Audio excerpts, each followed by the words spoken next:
Jelang pemilihan, media asing soroti dukungan dua sosok kontroversi ini ke Anies.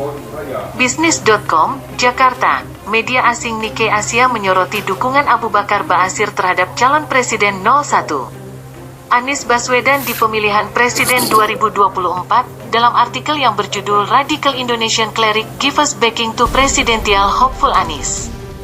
Calon Presiden Indonesia Anies Baswedan mendapat dukungan dari seorang ulama penghasut yang pernah menjadi pemimpin spiritual kelompok ekstremis di balik pemboman Bali tahun 2002.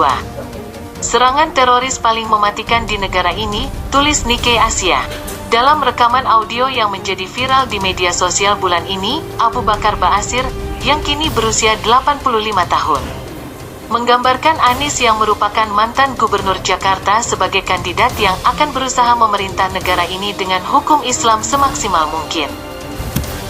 Meskipun dukungan ulama tersebut dapat membantu Anies memenangkan beberapa suara, dukungan resmi dari Bashir dan tokoh agama garis keras lainnya dapat menjadi bumerang bagi Anies di negara dengan puluhan juta pemilih Muslim moderat dan non-Muslim.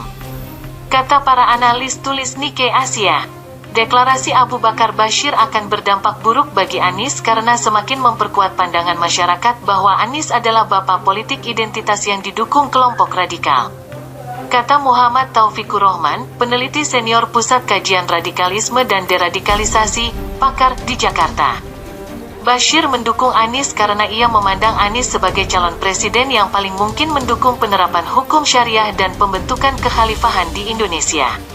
Abu Bakar Bashir ternyata bukan satu-satunya tokoh garis keras yang mendukung Anies.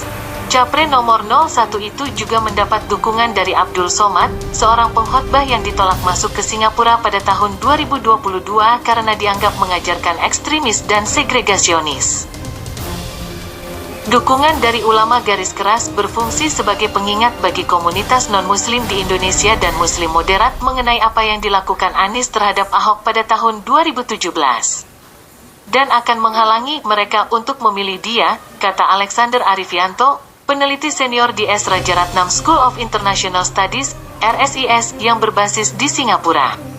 Anies saat itu berhasil memenangkan pemilihan gubernur Jakarta tahun 2017 dengan mengalahkan saingannya, Basuki Ahok Tjahajapurnama, yang saat itu merupakan orang Kristen keturunan Tionghoa pertama yang memegang jabatan puncak di kota tersebut.